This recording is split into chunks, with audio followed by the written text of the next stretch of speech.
Blue Line, línea de separación entre Israel y Hezbollah en el Líbano, en algún momento de la década de 2020. Tras la cruenta guerra de Gaza y los duros combates entre Hezbollah e Israel, al fin se alcanzó un débil alto el fuego fronterizo bajo la condición de que ambas partes dejaran en el lanzamiento de cohetes y ataques aéreos. Pero un grupo recién aparecido, Yihad Islámica, no estaba de acuerdo. Yihad Islámica libanesa, conocida por sus siglas YIL, YIL, era famosa por haberse apoderado y tener su principal base en el puerto de la ciudad de Sidón. YIL se había apropiado del comercio local de una droga muy típica en Oriente Próximo que se llama el captagón, y a partir de la misma había ido expandiendo su red local e internacional, obteniendo jugosos donativos de diversos donatarios procedentes de los más variopintos lugares de Oriente Próximo. Y a partir de esto había ido construyendo una imagen y sobre todo un poder armado, acumulando un arsenal muy notable.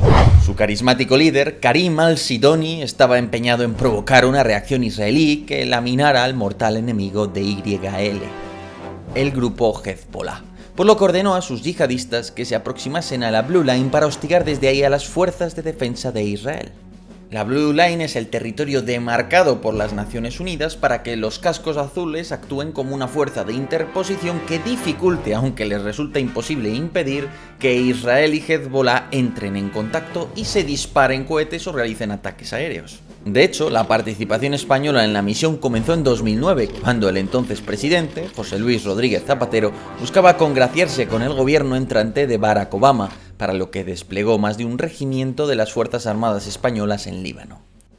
Pero en esta ocasión, la fuerza se construyó en torno a otro regimiento, el Regimiento Arapiles 62, con sede en San Clement de Sasebàs, en Cataluña. Así, ante el hostigamiento de YIL desde la Blue Line, el general Ferran, al mando del regimiento, decidió poner en marcha una acción de inteligencia para localizar a una partida guerrillera del grupo y darle un escarmiento. De esta forma, el S2 del regimiento, el elemento encargado de proveer inteligencia militar, logró confirmar la presencia de un campamento guerrillero de YIL a los pies de una loma junto a un pueblecillo árabe. Así que rápidamente el general Ferrand ordenó poner en marcha una operación ofensiva que sirviera para darle ese escarmiento y para evitar que siguiera intentando provocar a Israel para que atacara a Hezbollah. Pero ¿cómo transcurriría esta acción? ¿Con qué armamento contaba YIL y con qué armamento cuenta el regimiento Arapiles 62 desplegando en esta hipotética misión? Bueno, pues a lo largo de este vídeo perseguimos dos objetivos.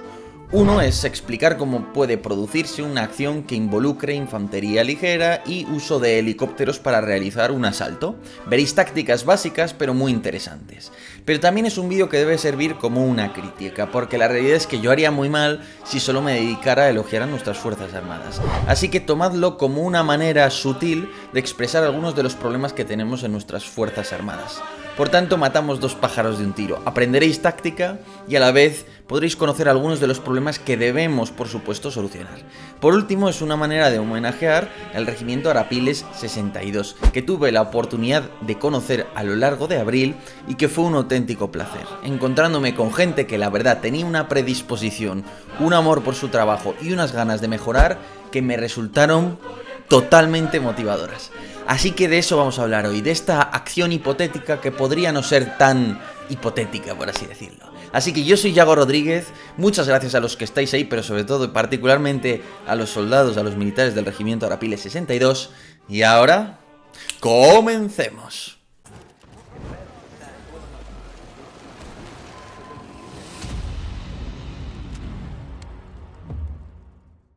Pero un momento, antes de continuar, estamos celebrando los 6 años de vida desde que creé este canal, aunque en realidad desde Mr. X debo deciros que ya son casi 10 años, son 9 en total. En todo caso, estamos celebrando eso con un nuevo logo. En realidad este es el cuarto nuevo logo del canal desde que lo creé, y este creo que va a estar por muchos más años. Y sobre todo, os invito a adquirir estos parches. Tienen velcro y sobre todo son parches de muy buena calidad. Podéis conseguirlos por unos 12 euros. El envío fundamentalmente es dentro de España. Lo siento porque en Latinoamérica, si alguno está muy interesado, puede escribirme, pero los costes de enviar estos son muy elevados. Pero bueno, en todo caso, como os digo, podéis adquirirlos y son la máxima calidad de parches que vais a poder encontrar. Todo es hilo, todo está cosido, no se emplean materiales de segunda calidad. De hecho, si os fijáis en la nitidez del color, pues veréis que el hilo es muy bueno. En fin, que es un producto de bastante buena calidad. Así que quien le interese, le invito a adquirirlo ahora mismo en el enlace que encontrará abajo. Es un caprichito, pero está guapo, creo yo. Así que nada, os dejo con el vídeo. Lo primero que se decide desplegar es la famosa Sereko. Para quienes no lo conozcáis, esa es la sección de reconocimiento, la unidad más agresiva que agrupa a los mandos y soldados más veteranos y motivados de todo el regimiento.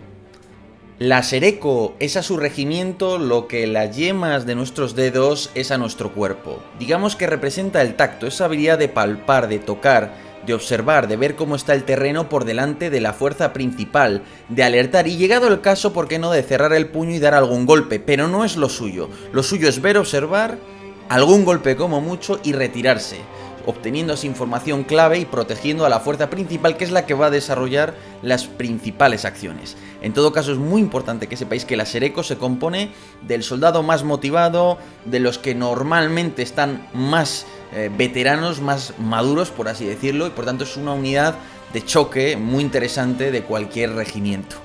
En esta ocasión, la Sereko coloca sus equipos de tiradores de precisión alrededor del campamento enemigo.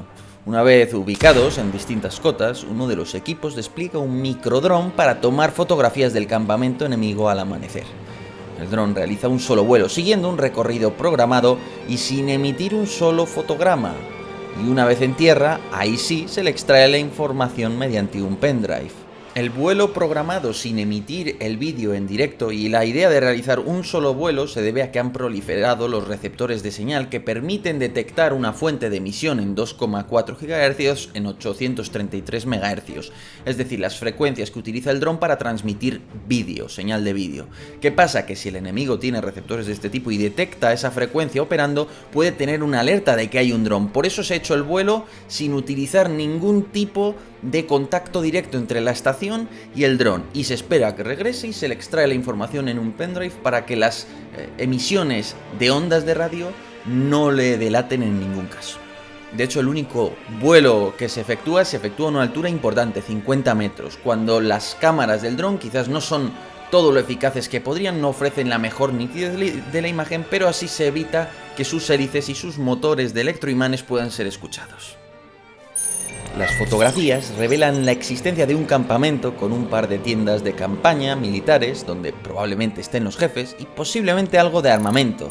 Asimismo, se observan un par de furgonetas militares, una concertina perimetral y alrededor de una cincuentena de hombres armados.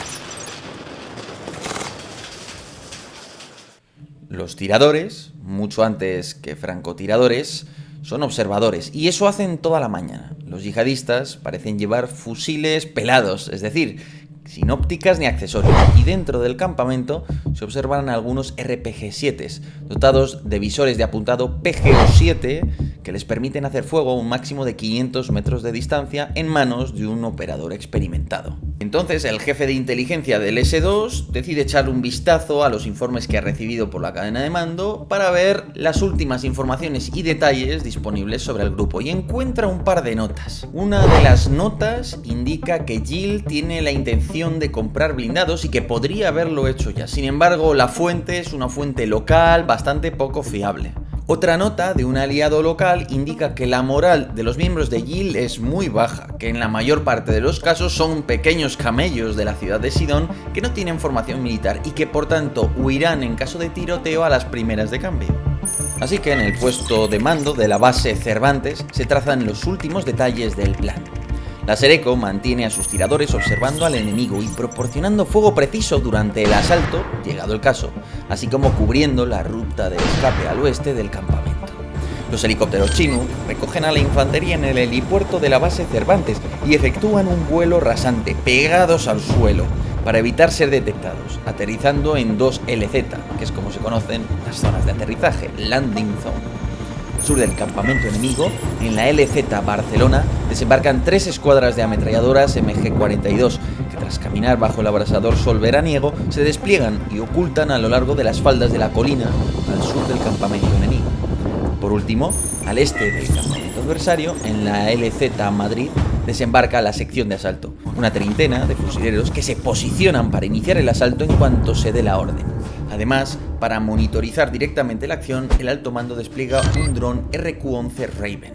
Sin embargo, el soldado encargado de lanzar el Raven por cierto tiene un valor de $35.000 por unidad, comete un error y lo estrella contra un blindado de la base.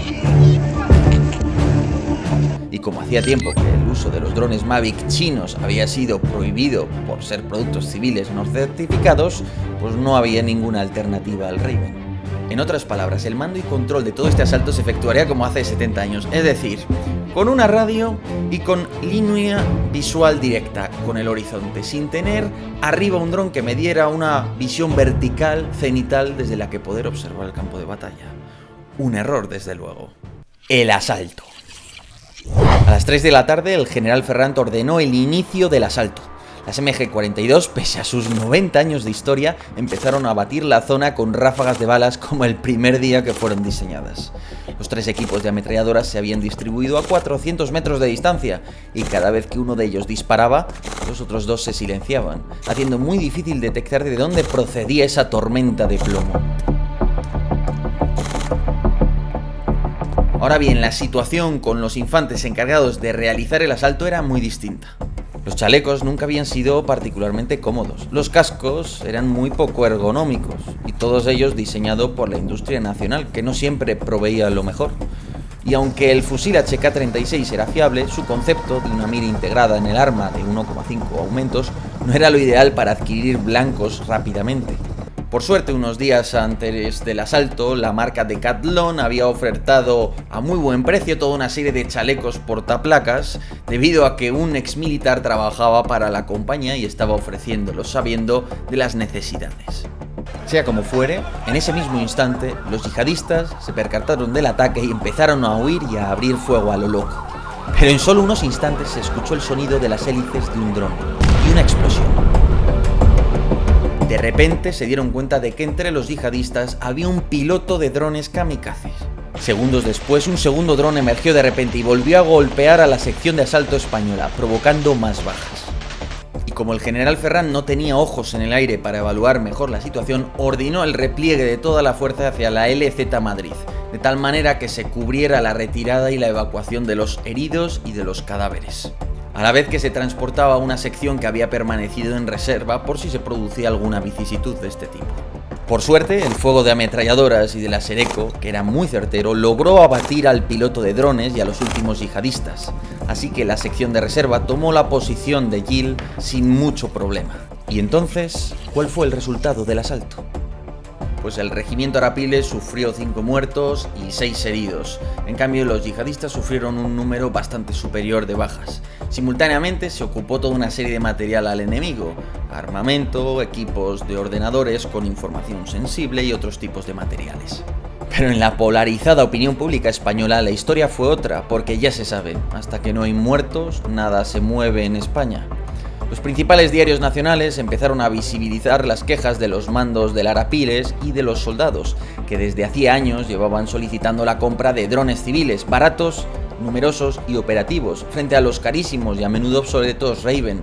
También empezaron a airearse críticas por la ausencia de equipos antidrón y por la limitada calidad de parte del equipo personal estándar en el ejército. Y tras un muy mal trago de la prensa, el ministro de Defensa tuvo que soportar darle explicaciones al gobierno, acudir a dar explicaciones al Congreso, soportar las lágrimas de los familiares de los fallecidos y de los heridos.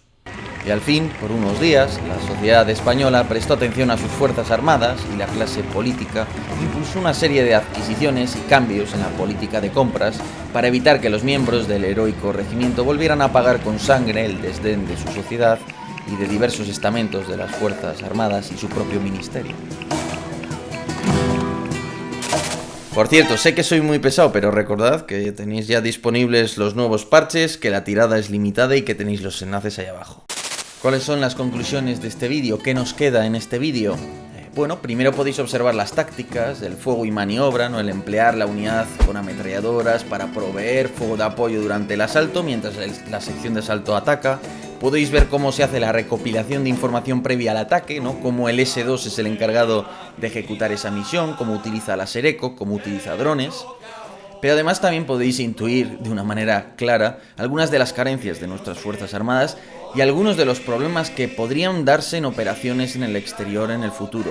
Nuestro país no es un país que participe habitualmente en operaciones de combate serias, pero podría suceder y en todo caso están desplegadas en lugares donde este escenario no es ninguna locura. Por tanto, ¿cuál es el mensaje? El mensaje es que hay cosas que se deben mejorar y cambiar. La necesidad de pequeños drones baratos, asequibles y numerosos es imperiosa. El equipamiento individual del soldado recibe muchas críticas por parte del mismo, a veces quizás exageradas, pero otras muchas veces con una notable razón, creo yo. Así que esas son las distintas lecciones que nos deja esta suerte de fábula. Espero que os haya resultado a todos muy interesante. Y quisiera ante todo pues dar las gracias a los miembros del Regimiento de Agrapiles que tuvieron la amabilidad de acogernos a muchos periodistas, entre los que yo me incluida, en un día pues que fue muy interesante. Así que lo dicho, como siempre, muchísimas gracias a todos por estar ahí. Tenéis abajo enlaces por si queréis ser donantes del canal o suscribiros a The Political Room. Y en todo caso, muchas gracias por estar ahí y hasta otra.